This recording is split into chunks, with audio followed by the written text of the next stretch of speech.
What up, YouTube? Let's here. Thanks again for visiting the channel. As always, I appreciate it. We're going to be doing a quick review of the Microtech Anax today. Real quick, though, if this is your first time visiting the channel, I appreciate you watching. If you enjoy the channel or you enjoy the video, please like and subscribe. I would really, really appreciate that. So let's do it up. All right. First things first, let's do the size comparisons here. Get this thing out of the way. I didn't think that would be a problem.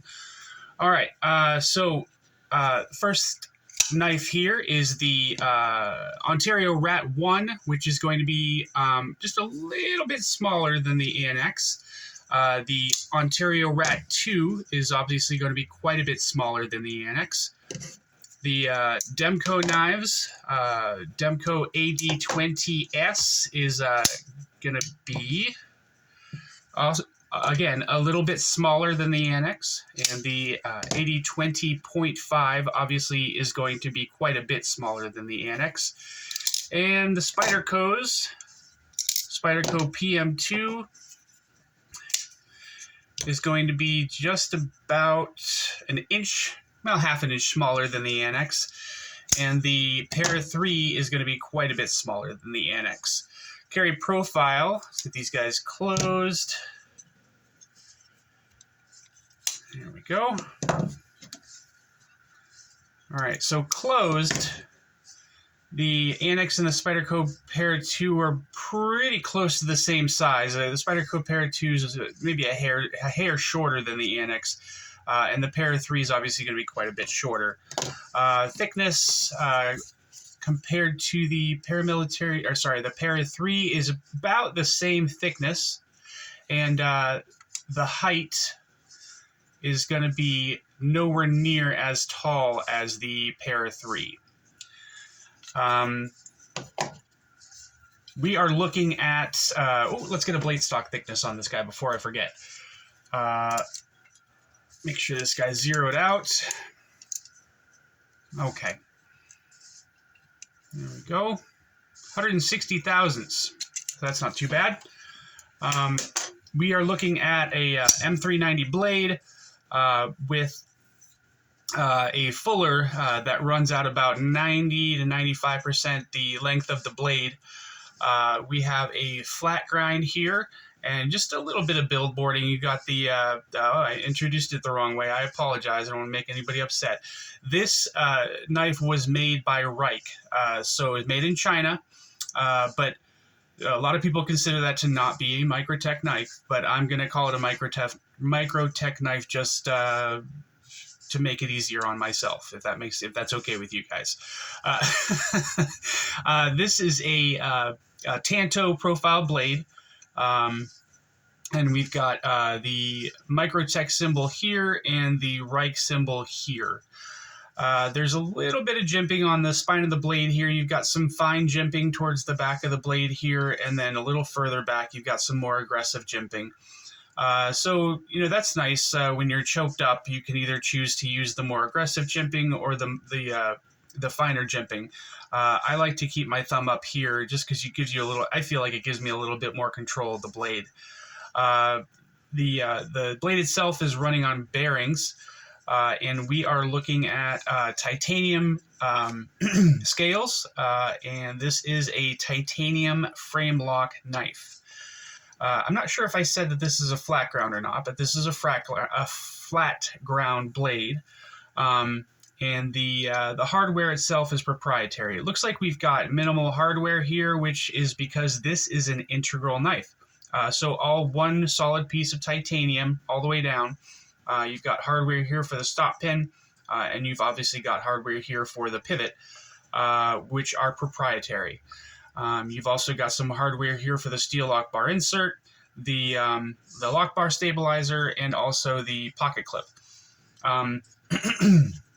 Excuse me. It also has a carbon fiber inlay, which is really, really nice. I do want to say, I mean, it's not exactly a problem. It's not a huge problem at all. But there are a few tiny gaps here, right here and right here. It doesn't fit absolutely perfectly, but that's an absolute nitpick. I'm just trying to find something wrong that I can say about this knife, that it's not absolutely perfect, but it's really goddamn good. I love this knife a lot. Excuse me. The action on this thing is pretty good. It's got a break in still. The deployment is okay. It's pretty tight still, but as you can see, I'm having a hard time deploying it. It's pretty tight, but once it breaks in, I think it'll get a little bit easier. It does still need some encouragement to drop shut. And the lockup is really good. The detent is, like I said, a little bit tight still. It doesn't have any thumb studs. It's technically a front flipper deployment, but you can also use the fuller to reverse flick this, or you can use it to thumb flick it. That works as well. The DLC coating on this guy is a little bit troublesome, causes a lot of fingerprints, absolute fingerprint magnet, and if you use a little bit of water, it'll wipe right off of there, but it does leave it quite streaky. Again, that's a nitpick. That's just, it is what it is. You got to keep your hands clean when you're using this guy, unless you're using it for work. And I'm sure there's quite a few people out there that would use this in their everyday lives. I'm planning on it. This is not going to be a safe queen. So yeah, I'll surely be using this guy as a normal everyday knife. It is an expensive knife.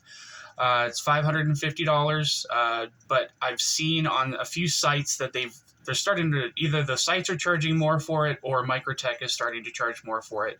I saw it on a few sites, excuse me, for $606. So that's an increase of $56, which, this being an integral knife, I don't know enough about knives and the materials and this, that, and the other to really say with any confidence it shouldn't cost that much. But it still seems like a pretty good price. I mean, when you're looking at integrals, you're looking into $600, $700, $800. So it doesn't seem too bad to me, but that's just my opinion. The biggest thing about this knife, to me anyway, the more I look at it, it kind of looks like something from the future. It's got a thinner handle here, and just a wider blade, which you don't see very often. And with this gigantic fuller here and everything, it kind of looks like something that you would see from the future. With all these, like, the holes here, kind of looks like crop circles, and you've got the golf ball dimples here on the spine of the handle. And it's absolutely beautiful. Every time I look at this thing, I'm in love with it. It's such a great knife. It's my first integral, so that's probably one of the reasons that I'm so happy with it. But the cutting geometry on this thing is fantastic. Like I said, it's a flat grind, so it doesn't come down to an absolute laser edge, but it's still pretty thin behind the edge. It's a good cutter for sure. This thing is available on a whole bunch of sites right now. I will try to link those in the description before I post the video, so hopefully those will be there for you. Most of what I found is partially serrated versions. I saw it on Knife Center. The only ones they have on Knife Center are partially serrated versions. Those are $550. And then they've got some, where else did they have some? They have some at eKnives for $606. But anyway, I'll link those down in the description before I post the video. I like the carbon fiber here a lot, but like I said, there are a few gaps. So the fit and finish isn't absolutely perfect on this knife. And there are a few tiny, tiny voids in the carbon fiber, but that's the nature of the beast. You're going to have that, no matter what, even tiny, tiny voids, you're just going to have that. Gigantic voids are unacceptable, but I don't see those here at all. And hopefully, with the camera and everything, I know my camera isn't the greatest, but hopefully you're getting a pretty good view of this knife. I really, really enjoy this knife a lot. Another issue that I'm having with it is the lock bar tension is just incredibly, incredibly strong. So you kind of have to put your thumb in the side of it in order to move it to the side so that it doesn't hurt quite as much. This, like the I just did a review on the Strider by Medford 3/4 AR, and the lock bar on that one is extremely tight as well. So this is kind of the same situation. If you try to use your thumb to push it to the side with the tip of your thumb like this, it's incredibly painful to do that. Both because the lock bar is extremely strong, on top of this sharp jimping here as well. You've also got a little bit of jimping here on the kind of just below the lock face of the blade.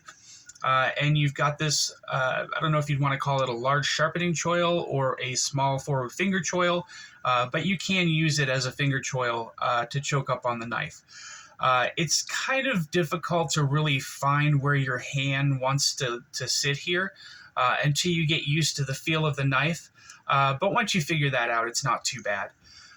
It is pretty comfortable with the thinner handle. I don't know that I might have liked it to be a little bit thicker. But, you know, again, that's just a nitpick, preference thing. I have taken this apart. It's not very difficult to take apart at all. Obviously, because it's an integral, you only have to take apart the pivot screws, and the blade will pop right out. This little ceramic ball bearing or steel ball bearing in the pocket clip isn't my favorite thing in the world, but it works fine. It comes in and out of the pocket very, very easily. There's no issues with that at all. It's not very heavy in the pocket, but I definitely wouldn't try to carry this with gym shorts. What else can I say, guys? I think that's pretty much all I have to say about this one. I hope you enjoyed the video. If you did, please like and subscribe. I'd really, really appreciate that. And thanks again for watching. Stay up, y'all.